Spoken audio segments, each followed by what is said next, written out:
The episode you're about to watch is a heavy one. It's an important story that needs to be shared. Also, trigger warning uh, the episode does contain stories about sexual abuse and drug use. Also, this guest has difficulty remembering timelines and dates, and that's because of the life she's led and her condition, understandably so. But I did walk through this story a couple times with her beforehand, and actually, right before we started filming and recording, I walked through it with her again. So you'll notice that I am kind of leading and coaching and prompting her a little bit more than I would normally do. But at any rate, I hope you enjoy the episode. I hope it can make a change or a difference. I hope it can give a little insight into the life that she did live. So without further ado, let's do this.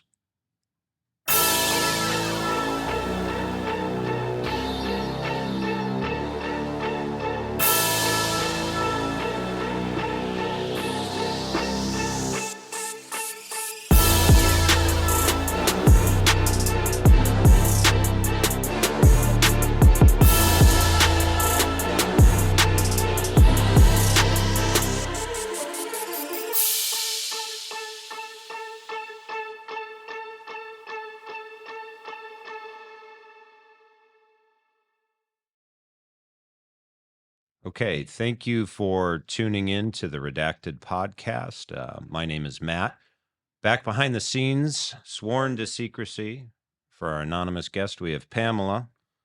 She's working the audio board and the video editing and making funny faces at us. Um, we have our guest in today. She's got a hell of a story. Really, really incredible story. You almost wouldn't believe it. Very tough life. And she's agreed to come on and share some of this with us today, which we're fortunate to have you. We spoke a little bit. So we spoke before this and we spoke on the phone and we kind of went over the outline of your story. We didn't get through all the details. Um, but, why don't we kind of start at the beginning of your life here? So you were born in Indianapolis, was it? Yes. Okay. Yes, I was. Okay. And that was kind of a rough childhood, even there, right? It was a rough childhood. Okay. My mom was into drugs and alcohol, so it was a lot of chaos. A lot of chaos. And this is, you said that you would kind of live in bars and your mom was a go-go dancer. What are some of your memories of that? Just always being in a closet, kind of stuffed away, and maybe having a VCR and a TV on Okay. to keep me occupied. Okay. I was never in the limelight, but I somehow knew what was going on. Okay. You knew what your mother did, or you knew. Yeah, I just knew like we were in a bar setting and she was working a set or dancing. Okay. It's just eerie how children just know things. And this is like I would say probably some of your first memories, 4 or 5 years old. Right. That's Right. really tough. And at that age, I mean, that's all you knew. So you probably didn't think much of it Right. because that's The mom. the innocence of a child, you never think, Yeah. is this supposed to be right? You just think, okay. Yeah.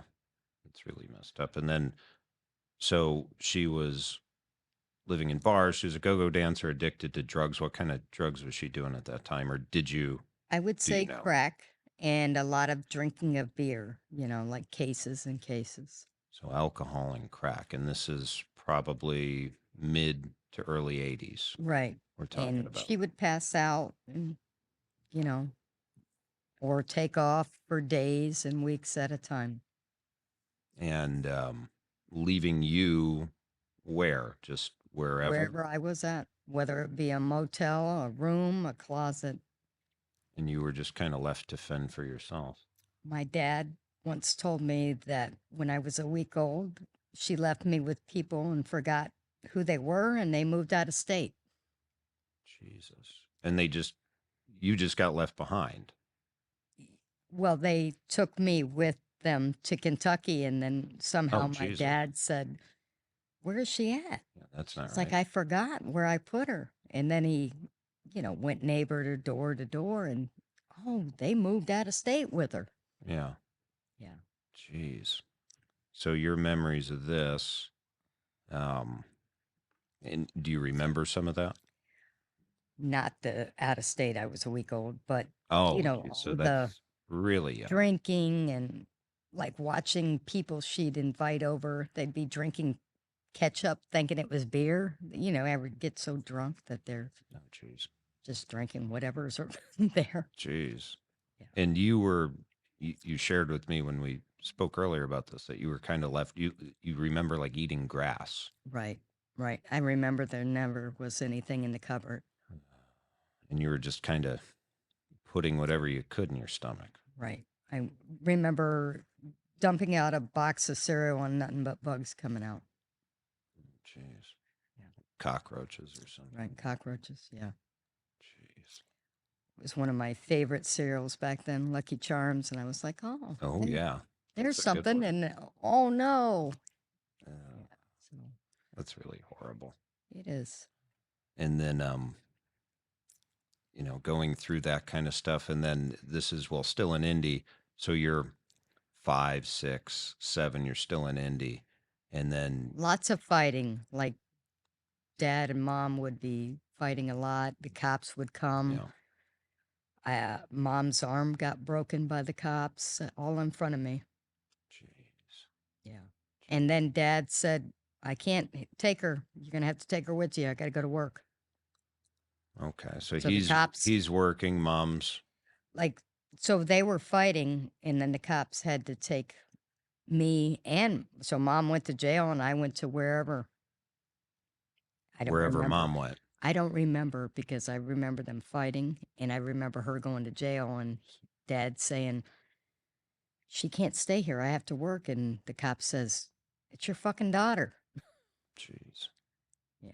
jeez. That's so hard to hear. That It's harder to watch them beat her up, really.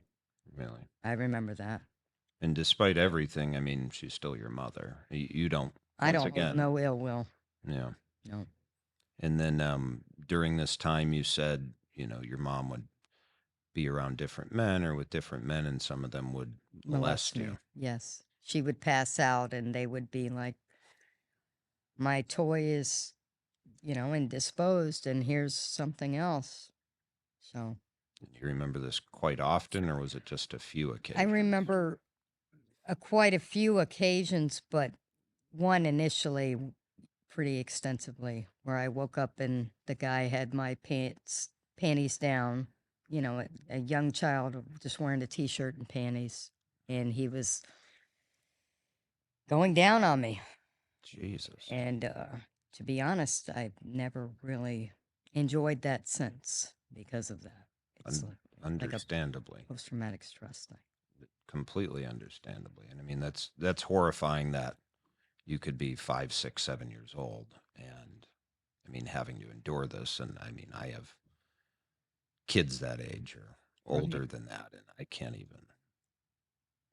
I just It remember turns my stomach. somehow it stopped, and then I got up and went to my mom's room, and I just remember him saying, come back out here, come hang out and watch TV with me. And I'm like, yeah, right. Jeez. You know, So you knew something was definitely fishy. right. You Like knew as that a wasn't kid, you don't right. know it's evil. You just know That, that's no good. that's not right. Right. Jeez. Yeah. So then at some point, so maybe it was 7 or 8, you and your mother left for Florida. Mom hated the cold, so she said, we're going to Florida and we're going to hitchhike. So we hitchhiked. What did your dad still around somewhere? What did he? He didn't intervene. My mom was like a wild horse. She just didn't tame her. Yeah. So she just packed up and you guys Yeah. just started hitchhiking down to Florida. Right. Do you have any memories of that? I have a trip. memory of being in a van and it getting pulled over and mom saying, "Look at look at the cops so this guy doesn't get a ticket and give them a sad face. Just look out the window so they know that there's a kid in there." It's like, Jeez. "I'm not sad." Yeah, yeah, yeah. You know. Gotta play it. Get out I of the just ticket. remember feeling like it was dishonest. Like I couldn't as a kid, you're kind of naturally good. Naturally honest. Yeah. You Yeah. don't know. I've Yeah. heard like kids don't understand lying. Right. It doesn't make sense to Yeah. them Yeah. as far as to why. Like, why would you lie? They'll lie about stuff to, not get in trouble and things when they get older, but just general lying, like, Like to be an actor all of a sudden, yeah, that's not going to work. yeah. So, you hitchhike down to Florida, and then you end up living in a motel with your mother. And I remember these people sitting in a corner, and it was the funniest smell in the world, and that was crack cocaine. That was at the hotel or the motel. Yeah. Yeah, they'd be sitting in a little, like a circle and watching them, smoke it. And I just remember the smell. It was like burnt plastic. You can still smell that. You Yeah. still, Yeah. Yeah. and that was the first exposure you had. The first, like, real strong memory of like that's the smell and that's and these people were like zombied out on this glass pipe thing going around. Yeah. Yeah. Jeez. And I remember sitting on the steps my mom would go in and I guess turn tricks and So she started prostituting once right. you got down here and continued to use crack. And I also remember her saying, "Do you know what I do in there?" And I said, "You jump on the bed with men." So I knew what she did, but I didn't know how to word it. Yeah. Jump on the bed, you know, Innocence of a, of a little kid, kid right? living in this world, Right. which to a lot of people I think is just unimaginable to kind of think about. But I mean, you went through this, and I think maybe to you it doesn't seem as shocking. No, because when I had kids, I ended up being an addict, but I kept them far from it because they were Yeah. pure and I didn't want them tainted. So then, what do you remember of that motel? You said your mom had a friend maybe that she had made, another prostitute Right. in And that she motel. was raped, and my mom came to her defense, and she had a boyfriend, and he would say that somebody was going to snatch me in the bushes and get my butt. And that scared me. He And said that to you as kind of a warning. yeah, like don't come out here at dusk or something because those bushes, somebody will snatch you up and hurt you. I think it was a warning. I don't think it was traumatic as it sounds. Well, that part, but the fact, once again, to you, Yeah, but to the audience, to have a little girl have to be warned right. about that is just it gives way to what a disturbing environment this is, what a disturbing kind of world Or that the landlord giving me soup in a bag because she knew I hadn't ate. Yeah, and that was like a little kindness you remember. yeah. And she also met a dude that sold toys and he gave me some toys, like a John or something. I remember that. Jeez. So then you're living there with your mother for a little while. And you said that you remembered people watching you. Like, I remember a redheaded guy that was like kind of watching from afar and another lady. And they turned out to be child investigators. child investigators. Yeah. And they were, somebody had alerted them maybe that you were, was there other Neglected. kids in the hotel, in No, this motel? no, No, no. wasn't a place for kids. No, I was neglected and underweight. Matter of fact, when they took me, they said, "You're underweight." And I said, "I'm on a diet, man." at 8 years old or something. You're like, I'm on a diet. Right. That's how savvy I was even then. Jeez. So this ended up being HRS Right. is what you We called it. moved a couple blocks from the motel in with another gentleman, and I just remember playing with my toys out front and the cops all pulling up and picking me up off the big wheel and putting me in the car, and that was the last time I saw her. Jeez. I don't know how long between that time, but she was murdered. She ended up being murdered later. Yeah. That was. But before that, you were taken from your mom. You were put into what you said was like a shelter home. Yeah. Okay. And there And it's was like a temporary. it's like a bigger house with like 12 kids and a big table, and maybe it's retrofit for that many people.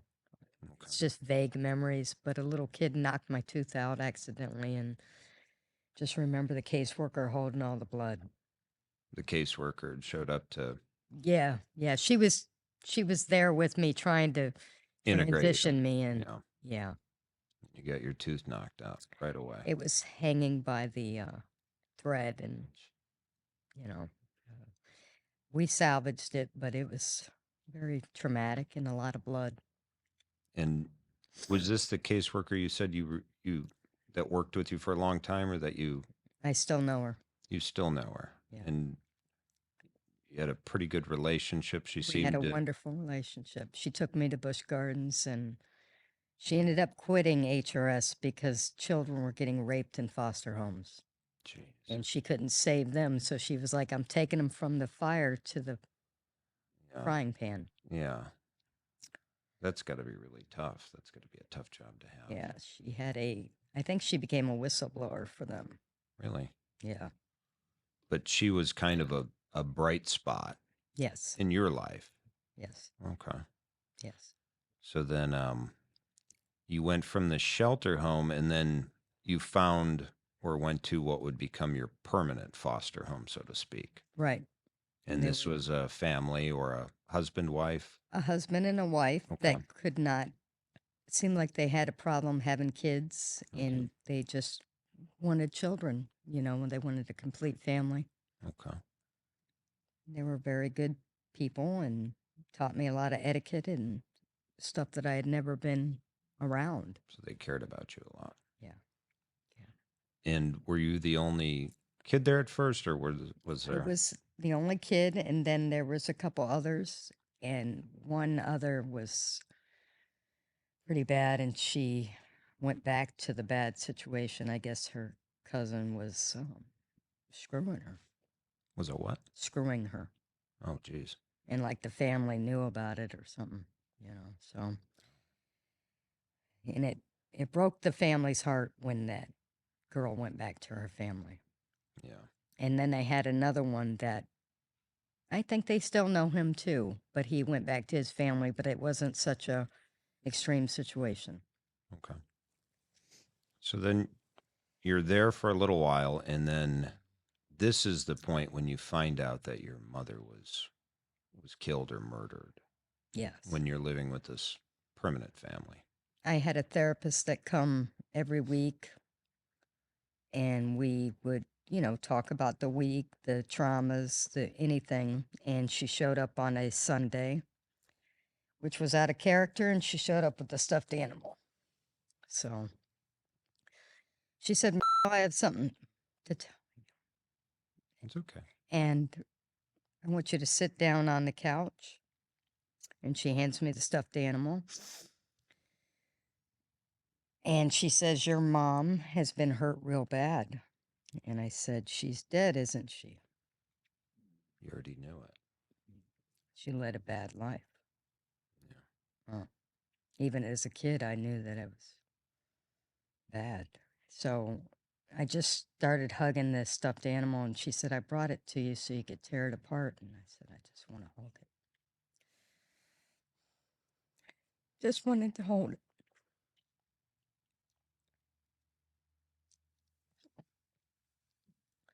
It's just horrible. And you think, I mean, we don't have to get into that, but you think she was murdered by a John and one Right. of her So I Johns. said, "What happened?" And they said, "She's been hurt real bad." And I said, "She's dead." Yes. And they said she was shot and run over repeatedly. So And they told you that at the time? I'm pretty sure. Yeah. And the next memory I remember in this timeline is going in my foster parents' room and seeing the pictures of her grave and her urn, like on their dresser. Mhm. And I started crying and went to sit at the table, and I looked up and she was standing there. So it Jeez. was smiling, and I ran from that image. But I think that was her let me know she was okay. So That had to be shocking. very, very traumatic to you. Yeah.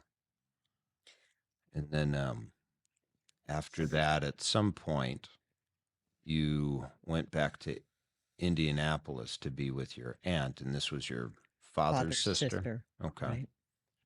And she did the best she could, but she had a lot of traumas and emotional issues, and they didn't mix well with my issues. So some incidents happened, and I called the police, and I was removed from there. And this was like 11 or 12, you said. Right. And I ended Somewhere up around in an there. orphanage.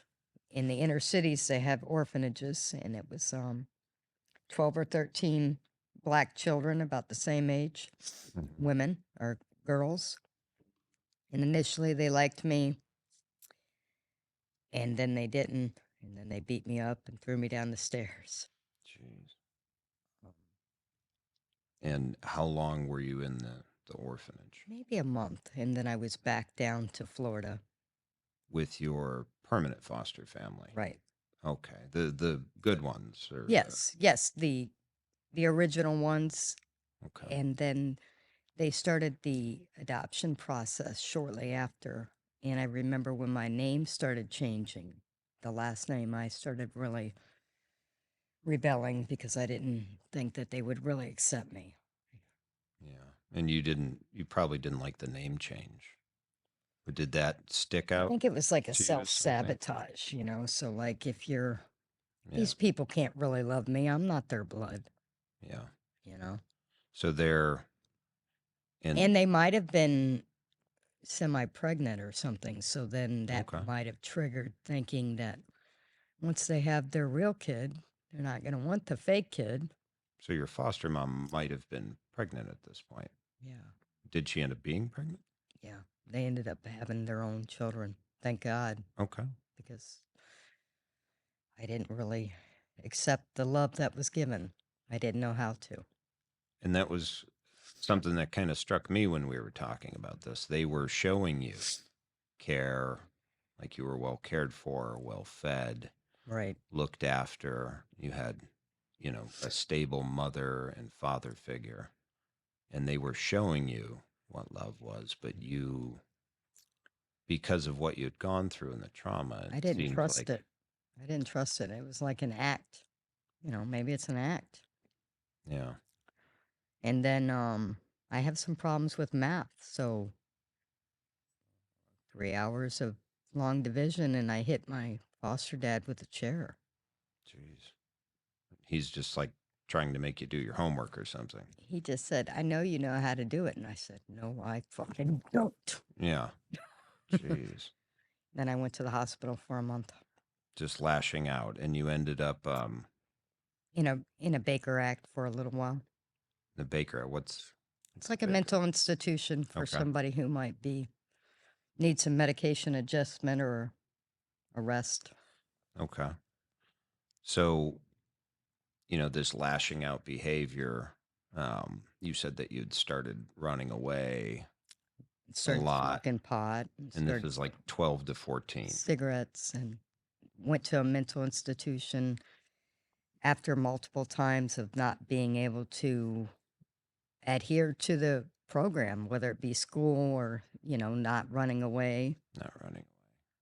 So then I was in a year mental lockdown institution. It's like a jail, but where you get your meds managed and, therapy and all that. Yeah. But very troubled children, very volatile children. Was hit in the face with a basketball the first time I showed up. Kind of set a bad tone, huh? Yeah, he got slammed on the ground, so he figured out that you might want to hit somebody else. Yeah. You know, Yeah. Well, you were tough then. it's not gonna be bashed in the head with the basketball. That shit hurt. Oh, yeah. I can imagine. So, you're in this, so it's like a mental mental health health place. inpatient, long term. And I had a crush, and I forgot to tell you that the guy said he wished he would have killed my mom. So I tried to fight him, and he kicked me in the face and broke my nose. There was a guy at the inpatient place that said he wished he would have killed your mom. We were playing boyfriend, girlfriend, and somehow had a spat, and he was 2 or 3 years older than me. Oh, jeez. Yeah. So when we started arguing and wrestling, I tripped over a root, and I looked up, and he kicked me in the face, Jeez. and he broke my nose. Jeez. I just, everywhere. So this isn't a good place. no. No, being in this No, because the staff facility. members were right there. You would have thought they would have intervened before he had a field goal on my face. Yeah. Yeah. Jeez. So then you're in there for a year, and then you graduated. You said you Yes. passed the program or passed the treatment period, and you went back to your now your adopted family. Right. Okay. I think that the adoptions process kind of stopped, but yes, I went back to them, and I did not adhere to the program. I kept running away and smoking pot and got pregnant. So By this this time, is I was 15. about 15, 16 years old. All this is going on, Right. and you ended up getting pregnant. Yep. And then they sent me back to that facility, and I said, it's not safe being pregnant. And this was just with a boyfriend or something. Yes, yes. Baby Somebody daddy. that I was crazy about that wasn't crazy about me, but yes. And luckily, those people got me out of that facility because I thought, I won't survive in there. Not Pregnant. Yeah, not pregnant. So your boyfriend at the time, you said his parents got you. Kind of stepped in, and I was emancipated to them. Okay. And then So you went to go live with them now, and now you're pregnant, right, and you have the baby eventually, right. and you said you were living on a little kind of small crappy house that they had on some property they Right. So my mom had death benefits, so I got like $395 or something. And it wasn't that much, but I think his family said, we have a place, it's 110 a week. Okay.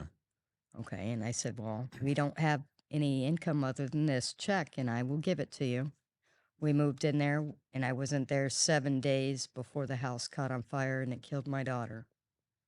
In the middle of the night, I just woke up and the house was on fire and we couldn't get to her. It was in her room. Jesus. How old was she at this She point? was 3.5 months old. And we were young. I was 16. I think he was 20. Didn't have smoke alarms, didn't have screens, didn't have faucets or handles.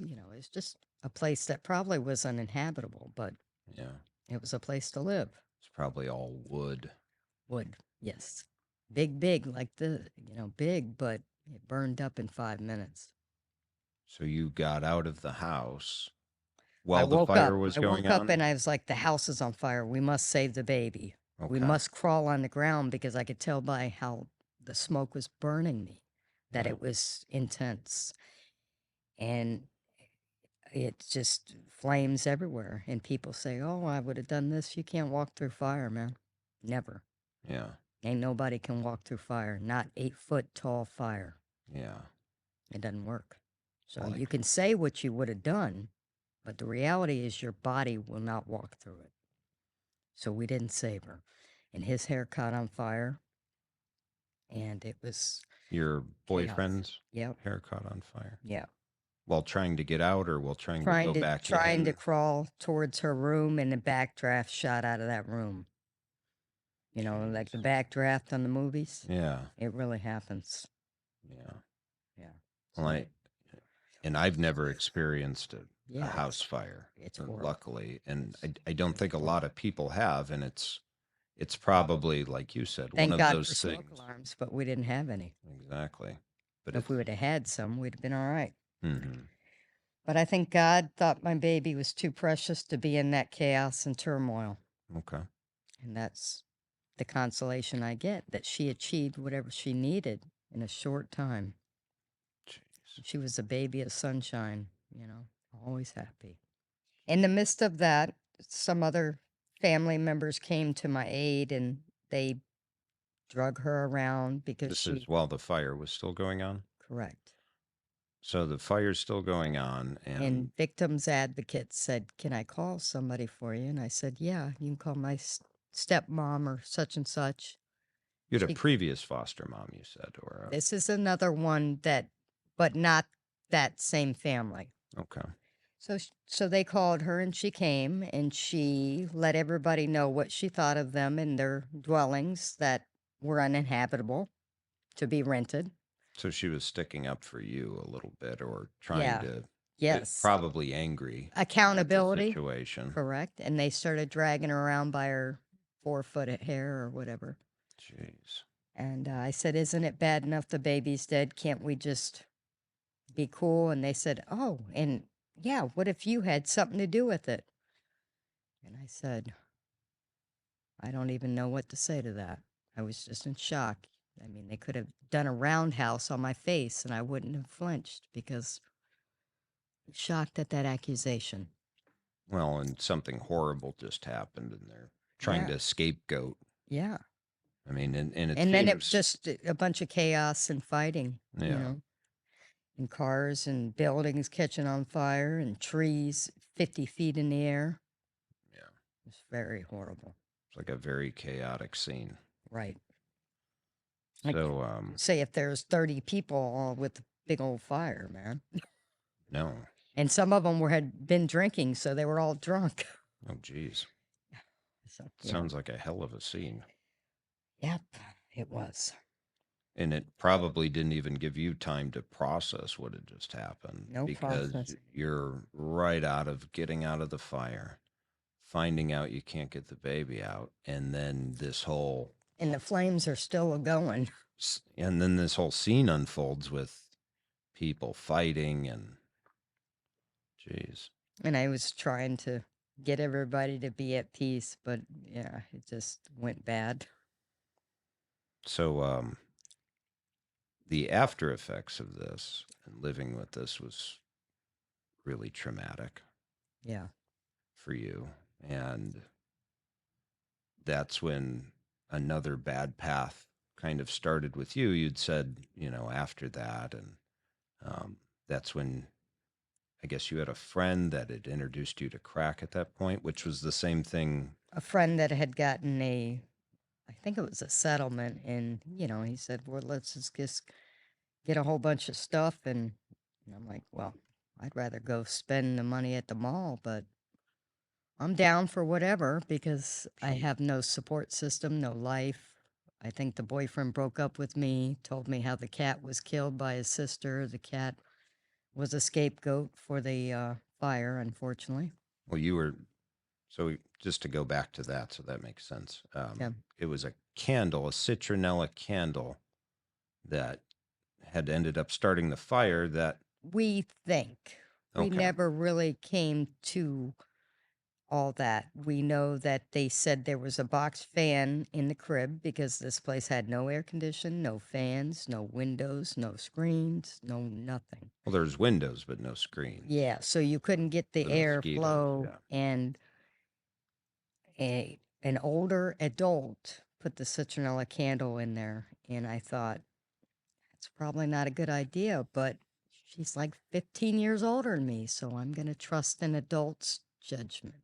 Okay. And then the cat, so from what you were So saying, to catch back up, I'm the cat was assuming blamed, that the you woman think? had her guilt, so she took it out on the cat. Jeez. So she put the candle in and put the baby to bed because that day relatives had her, Yeah. consoling her. She had a teething thing or something. And me and my boyfriend, like, can you help us out? She's really going nuts. Yeah. So they put her to bed and they put the citronella candle, and went to check, and I had like a notion from God to move it. And I said, but the adult, she put her in here, so I'm going to, You were trusting. right, right. Yeah. And I mean, at its face, it seems like Yeah. a good idea if you're getting mosquitoes in the house with the baby. And I had been warned that Yeah. if there was more bites, they were going to remove her. So Okay. I thought we were all doing like a collaboration of keep the baby safe, and I'm going to go along with the adults. Yeah. So then, at some point after that, back to the when your drug use started with crack, and you had that friend that had introduced you to it, and Yeah, he got a settlement, and we just, I think he had 11 grand, and somehow we ended up in a motel, and we pretty much just rocked out, literally. wow, And I think we felt like at the end when the money was running out that we were going to maybe die because we were probably addicted after all that, just nonstop stuff. So, um, well, and by this point, that use, I mean, you can feel the claws of the addiction. right. You Like you you've can't been stop. What locked is up in this motel and you're like, how do you even go back to real life and function? Are we going to be like, and we were like going to have a suicide pact. It was just crazy. It's crazy. what did it feel like at first? I mean, your first time using crack. What did that feel like? It felt too good. Too good. And If I did it off and on for 20, 30 years, it had to have a catch. It's the and most powerful thing I've ever dealt with. that makes a lot of sense. And that's a very kind of poignant way to say that is it's too good. It's the best high there is, Yeah. unfortunately. Yeah. So you're 17, first experience, you're in a hotel room using crack. And then now we need more crack after. Yeah, yeah. And So I think that I went for a walk and somebody picked me up and I turned my first trick or something. But I associated the walks with being able to get money and somehow kept that addiction going. so you're walking along the streets at Yeah, and okay. I think that, it's probably dressed a little provocatively or something, and somebody picked me up, and I don't really remember that, but, I remember bits and pieces, more like me and him sitting there and running out of money, and Yeah. instead of using the razor to cut up the drugs, we were about to cut our wrist, you know? Jeez. So, I don't And know. you're living in the hotel with your boyfriend It was a friend. or a Yeah, friend yeah, we weren't smoking seeing. crack, and now you're prostituting Right. and turning tricks to get To more support crack. the habit, yeah. It kinda goes hand in hand. When you do demeaning things, you wanna escape it, and if your addiction is crack, then that's how you're gonna escape it. You're gonna get high and say, "Well, I can forget about it for a minute," whatever I had to do or whatever I will do. Yeah. And that's kind of a cycle within it Yeah, itself. It seems like it's the acts you do to get the drugs make you need the drugs, and then the which cycle make you, continues. yeah, The shame of what you had to do to get it, yeah. right? And I mean, and I think that's kind of a theme with maybe your story or with addiction in general, and probably a lot of people's stories. And then your childhood growing up, your mother addicted to crack, prostituting, and Right, it was the now, cycle I and saw. now here you are.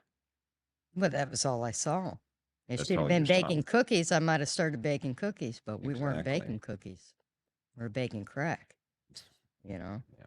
That's the first thing I saw at 5, 6. First thing I smelled, I remember the intense smell. Yeah. Yeah. It was like burnt plastic. I'm like, what the heck? So this continued through, 17, 18, 19, 20 into your 20s. And then you said you would, And I had a lot of rest, so it was minor stuff. But if you get arrested 4 or 5 times in a week, yeah, then people say, "Oh, I know you. I yeah, just arrested you yesterday." So it's all petty stuff. But when you got it it adds all, up. yeah, yeah. So then it becomes 3 misdemeanors or felonies. And imagine never hurting anybody, never stealing, Yeah. but going to prison. And That's kind of the hard part about addiction. your story. Addiction and prostitution is in a sense you're only hurting yourself and Right. within that context. Yeah. If it's just drug usage and prostitution, Yeah. you're I only didn't hurting steal. yourself. I didn't kill. I didn't hurt. I Yeah. didn't fraud. No. So now you have three things going against you. Right. Poverty, drug use, and now the legal system. And generational curses. Generational curses. Right. Dad and mom were addicts. Yeah. And you're Right. trying to fight all of these things Yeah. at this point. And I think that's just that paints a picture of really how hard it is. And you sometimes hear advice people get like, oh, just, like you can bootstrap yourself out of it. Imagine doing that with no support system. Yeah. Imagine having a benefit for your dead daughter on your birthday and Yeah. nobody talking to you because you should have killed yourself trying to save her in Yeah. their eyes. Yeah. Self-righteous fucks. Well, and then at this point, as this builds and as it goes on, now the legal system is against you because I bet you had warrants and court dates missed and Right. fines and, now driver's license, jobs. I never had a driver's license, but they did manage to give me a license that they suspended when I got caught driving. So I would, break the law and pretty much get caught on everything I did. I wasn't meant to be bad. You didn't get away with much. No, And the no. cops, the And they were police really probably knew mean. you. Well, they They were, probably yeah, knew and they're you. mean. They're not, Okay. it doesn't matter if you're white or black. Mhm. If you're transit, drug addict, you're like shit to them. Yeah. And they'll treat you that way, and they'll soon kill you. Yeah. Just like you're nothing. Well, it's a tough life. There's Yeah. no doubt about that. It doesn't matter. Yeah, they were never nice to me. Yeah. There was one, but he Okay. knew my mom, so he was nice to me. So there was a nice police officer you met now in your late teens, early 20s that had known In my your mom? addiction, right? Yeah. Yeah. And how was he nice or, what did he I do think to try to help you? I think he tried to talk to me and tell me, "I've seen you walking. You're going to have to not be here." And I said, my mom was murdered. My kid died in a fire, and I'm, I'm struggling here. This is what I'm doing. Yeah. And he was just like, I knew your mom. Yeah. I tried to help her. So it kind of gave us a connection. Okay. And I'm not saying that he didn't do his job. I'm just saying that he seemed a little more nicer and compassionate Yeah. than somebody to be like, "Oh, you're just Just another addict, just crack another whore," and, prostitute. Yeah. you I can't even say the things they've said to me. It's that bad. It's horrible. Yeah. Yeah. Well, it's a scarlet letter too. And once you're known and once you're in the system, that's kind of something that you're always carrying around as a But can you stigma. imagine being demeaned by somebody you hold in high regards? Because I wanted to be a cop as a kid. Really? Yeah. But I was a felon instead. Yeah. But can you imagine that? Protect and serve. And they were like, "I don't care if your mom was murdered. Yeah.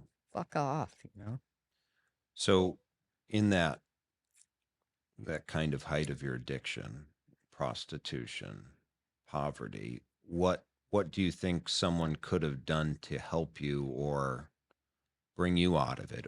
If anything, is there anything someone could have done? No, you eventually get tired of being tired.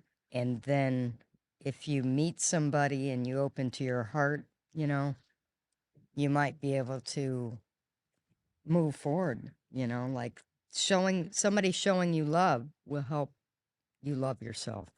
And you would so just to back up a little bit too.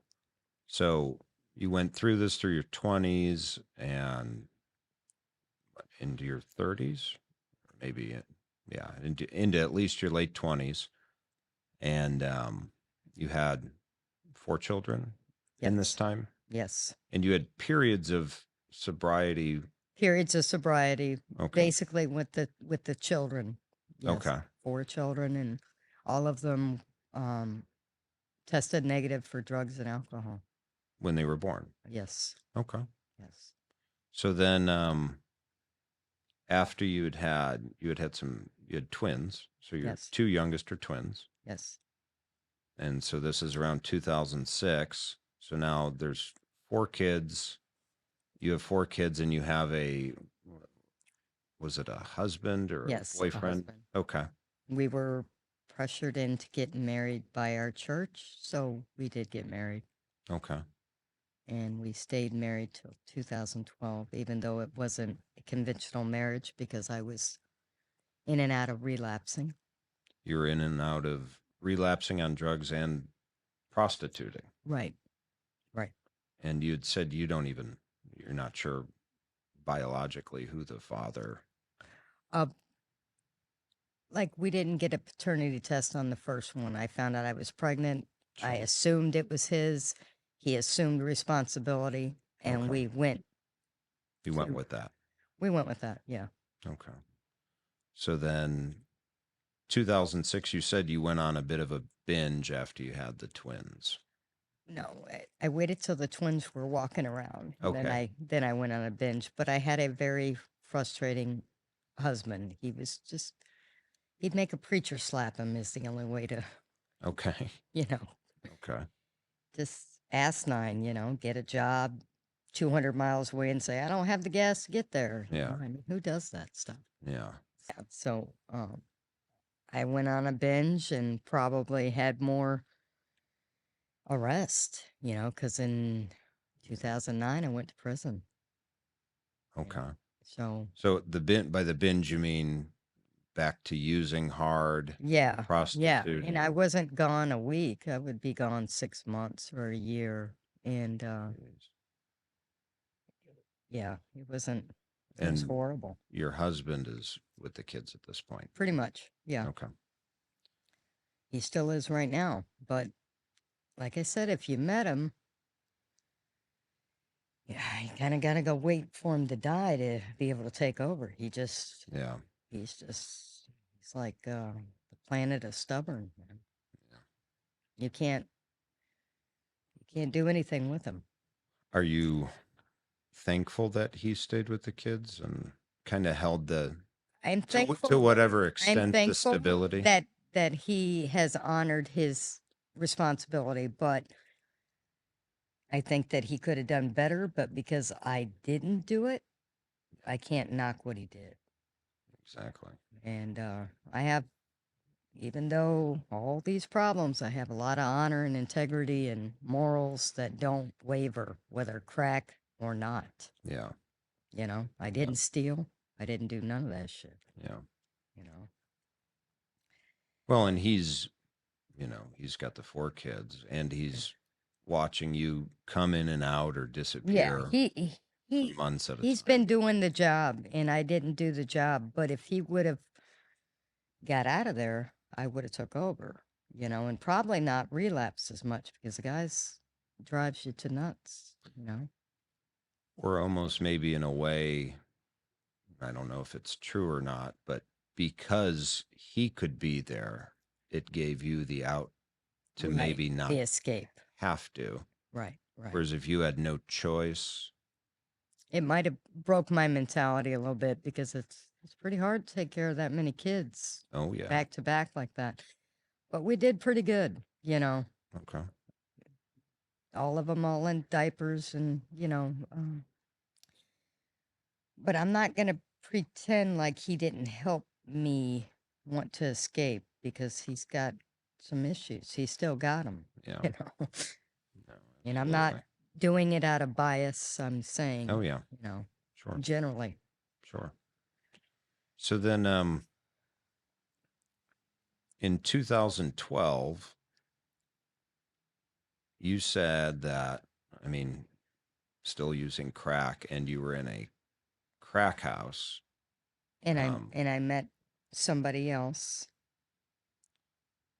so, I mean, what's a lot of people listening may not quite understand. I guess you could Okay, so understand, but kind of paint a a picture of. functioning crack house. So Okay. these people probably have jobs and then they get high and maybe they don't pay the rent or maybe they do, but Okay.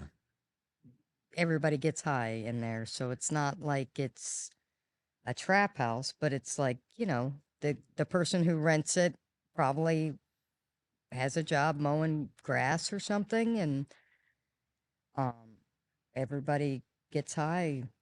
I didn't have a job, but if I came there, I Yeah. could say, here's something, Yeah. and now I can have entrance, like an entrance You're fee. kind of bartering. Yeah, like if you go to Okay. the club and they get the person at The the bouncer. door Okay. collecting the fees. Okay. So. And a friend of mine that was there was a safe person. He said, "Would you like to meet my friend?" And I said, "Unless he has money, probably not. And I'm gonna guarantee you guys ain't got no money." Okay. Yeah. So he said, "No, he doesn't have any money." I said, "No, I don't want to meet him then." Okay. And eventually I did meet him, and he was reading a Bible and sitting in a hammock. So he was very endearing and Sounds like kind of a relaxed view for yeah. when I'm thinking Well, of I think crack he was trying house. to escape the demons, but yeah. Yeah, but that's seeing a guy sitting in a hammock, all peaceful, reading Reading a the Bible. Bible doesn't.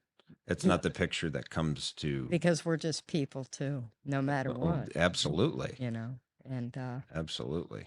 he was trying to balance the demons, Okay. maybe just the lifestyle or being, in an addiction. It's very shameful. Yeah. If you're not getting high, you're like, fuck, I might as well kill myself. This is Yeah. horrible. Yeah.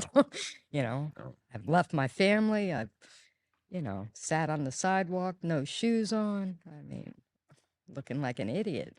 yeah. And everyone that's in a Addiction. crack house situation, they're addicted. They're struggling with a lot of the same things maybe you did. It's very shameful. No matter if you're You prostituting know, or working for it or mowing a yard, it's you don't still want to be there, right. but those claws are. Right. And you don't want, people around you to think like, yeah, there's the crackheads, Yeah. so But so you meet this guy, and I mean, there's probably something to this that there was a good people there can connection. understand. It was a really good connection. Yeah. We have a lot in common. Yeah. A month apart, birthdays, 10 years apart, same color eyes. 10 years Almost, apart in age. yeah, almost Is like he older? he's older. It's almost like Okay. soulmates. Okay. So we got his birthday's 1 month and then my birthday, and it's almost like Okay. exactly in a month apart. Okay. Same horoscope sign. Yeah. But I guess Very strong connection. the part of this is you meet him, and that he Propels me out of there. he just did he just kind of decide, or Yeah. Like he just packed his little army tote and it's yeah, like, I'm moving on. And I'm like, where are you going? yeah, Wherever I don't have to watch you kill yourself. really, Yeah. Your belly swelled up. You look like your liver's in failure and and you just, I don't know, maybe my belly was swelled full of air, okay, smoking, yeah, you know. yeah. No. But So he's so he leaving. told me about the, like the health stuff that I didn't see or know about He was myself kind because of she holding a wouldn't. mirror to you Yeah, and yeah. not And being like, they read about in the Bible, they say that the women will bloat out and their legs will get skinny. And he was quoting this stuff, and I'm like, oh my God. hmm. Yeah. So it's kind of like But he's scary holding the mirror to you and he's kind of showing me what and he you sees. cared for him, or you had this connection that Right. you had developed in the crack house, I but then accepted the love that he was giving, and I accepted the care, and I followed him out of it. And I said, I'll wow, do whatever it takes to be with you. which So, meant getting clean. right. Following it out. Right. And then so this was 2012 and you follow him out of that and By you've 2014, I'm getting my driver's license. but I mean I guess you've been sober since. Yes. Yes. Wow. Yes. Cold turkey, no NA, no rehab, no nothing. And is he still in your life? Yes. Wow. Yes. Yes. That's really wonderful. Yeah. Yeah. And that's That's not a story you hear a lot. I mean, just walking out of it. I'm a special person. Okay. Yeah. You know?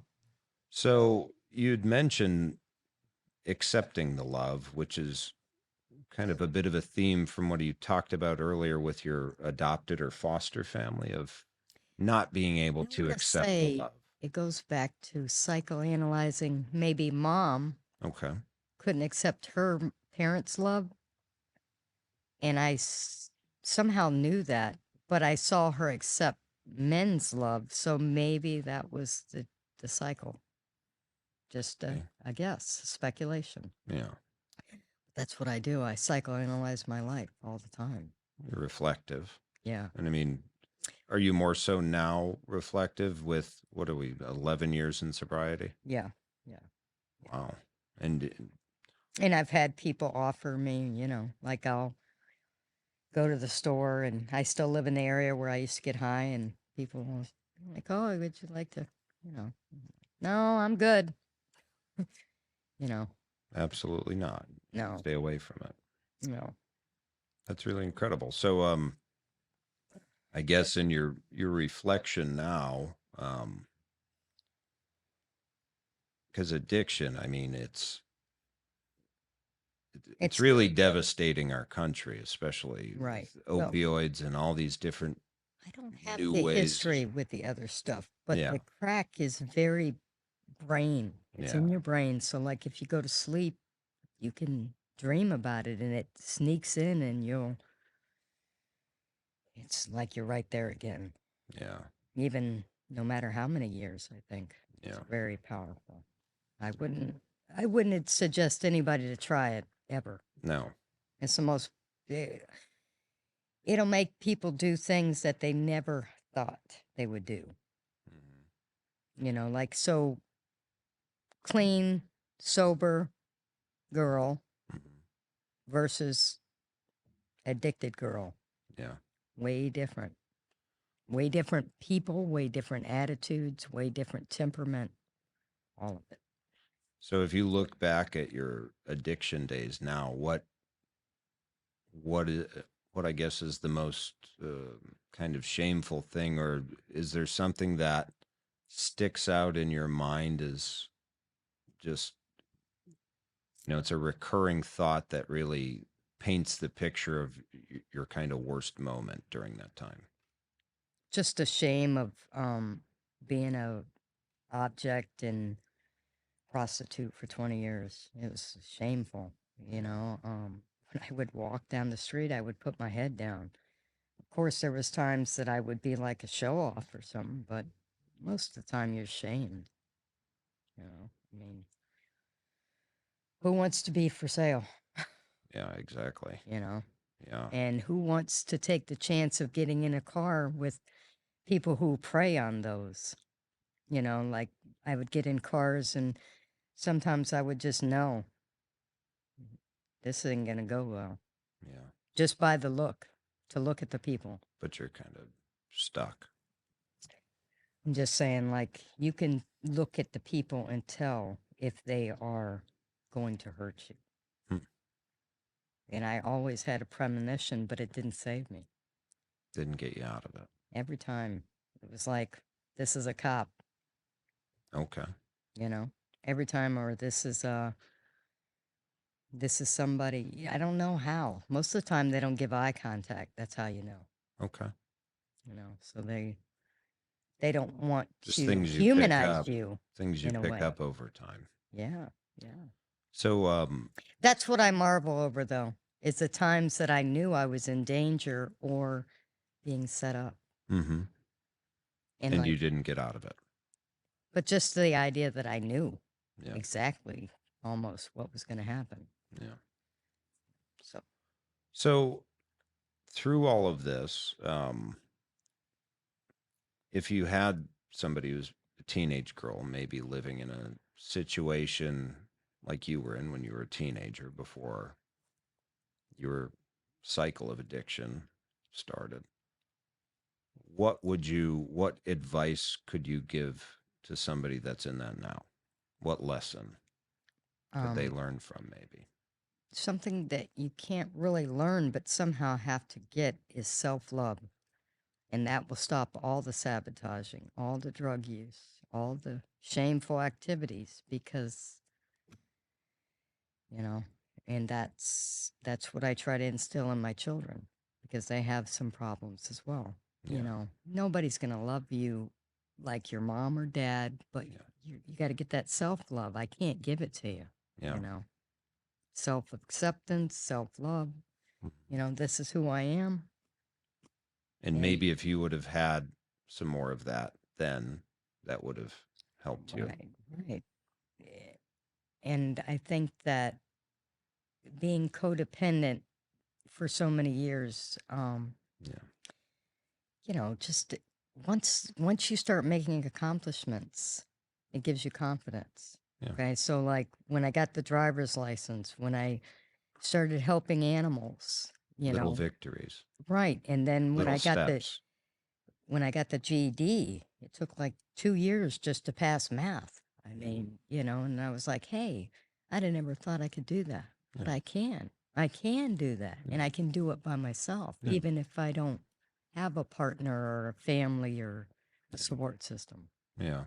So, And it's incredible how much you've turned that around. And I think you kind of said something there that's maybe another lesson is little victories, to driver's boost your license, confidence. GED, even if you still seem so far behind Yeah. what you think you should be or what other people Think you should may be. be, Right. just getting little things and doing little things that are helpful and productive for yourself, and that becomes a cycle. And a new habit and As a new pattern. Right. exactly a Right. cycle of success. And that's how you change your life. You start with little things, Yeah. cycles, patterns. Yeah. A couple years ago, I used to smoke cigarettes, and then I got hospitalized for COPD, and I said, I'm not going to do it no more. Yeah. I saw my dad Mhm. on those breathing machines, Yeah. like with the COVID. Mm-hmm. Said, this is my next step, Mm-hmm. a fucking breathing machine. So I put the cigarettes down. That To was the hardest mm-hmm. hardest Cigarettes. of all of it. Oh, sure. I love it. Yeah. So I gave my cigarettes away and I haven't looked back. Wow. 2020, October Wow. 12th. Yeah. But yeah. Well, that's another part of your cycle of success. Yeah. I Well, mean, just the getting out willpower of I that. have is tremendous. It seems like it. Yeah. So, really an incredible story. And, I'm very appreciative for you coming on, sharing and talking about this. And hopefully this can help somebody who, like we talked about, might be in that situation or, Inspire somebody to know that yeah, you can make it out. yeah, or just Because even. everybody said I was gonna die like mom, Mhm. Yeah, and I didn't. yeah. But I did get hit by a car on purpose at the same age as she was. Mhm. And it was like, it's weird how your subconscious does stuff like that, I think. Yeah, Like people programming you're going to die like your mom, and then yeah. like subconsciously you decide to do something that almost kills you. Cycles Right. too. Yeah. Yeah. Well, thank you for coming on and sharing it. Okay. Um, Thank you for tuning in. We'll see you next time. Okay. So, the episode you just watched, towards the end there, we were trying to watch time and she had to go to work. So, we didn't get to quite cover all of the things that we needed to cover in order to tell her story fully. But I wanted to let you know that after her sobriety, she's been 11 years sober now. She has got her GED and she does volunteer work with animals. And she's currently working on her bachelor's degree for addiction counseling. So, really, an incredible story about perseverance and recovery. Hope you enjoyed it.